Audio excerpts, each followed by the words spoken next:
दिवाळीची शॉपिंग पहिल्यांदाच दादरमध्ये करून मजाच आली. सकाळ सकाळ चहा नाश्ता झाल्यानंतर वाटलं नव्हतं की घरात हे सगळं दृश्य पाहायला मिळेल. म्हणजेच काय तर सगळे एकमेकांना योगासन शिकवत होते. म्हणजे दुसऱ्या सांगे ब्रह्मज्ञान आणि स्वतः कोरडे पाषाण अशी काही मंडळी इथे जमा होती. बर बघा आता तुम्हीच बघा पुढे.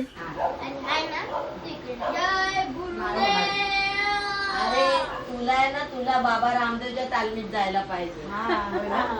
काय फ्लेक्सिबिलिटी काय करते ती. हा हेच आहे. म्हणजे बघा ती म्हण या ठिकाणी लागू होते.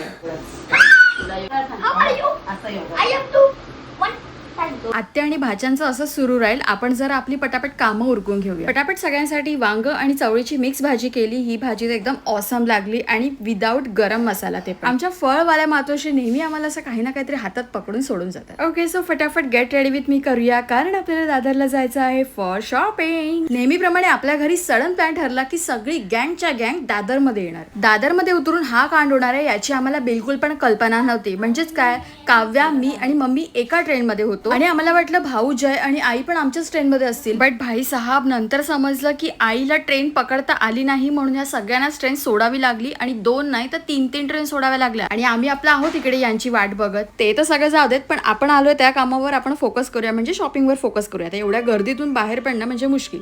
कसं बसं बाहेर पडून फटाफट जे काही गोष्टी घ्यायच्या होत्या त्या घेत होती आणि एवढा झोला आणलेला. बाय द वे हे पाण्यातले दिवे पण खूपच सुंदर वाटतात. महत्वाची गोष्ट म्हणजे मला माझ्या एकदम मनाप्रमाणे कंदील मिळालेला आहे आणि मी खूप हॅपी आहे यासाठी. आफ्टर दॅट मी आले शिवाजी पार्क जवळ आणि हा सुद्धा माझा पहिला एक्सपिरियन्स होता. इथलं लाइटिंग्स वगैरे सगळंच भारी होतं.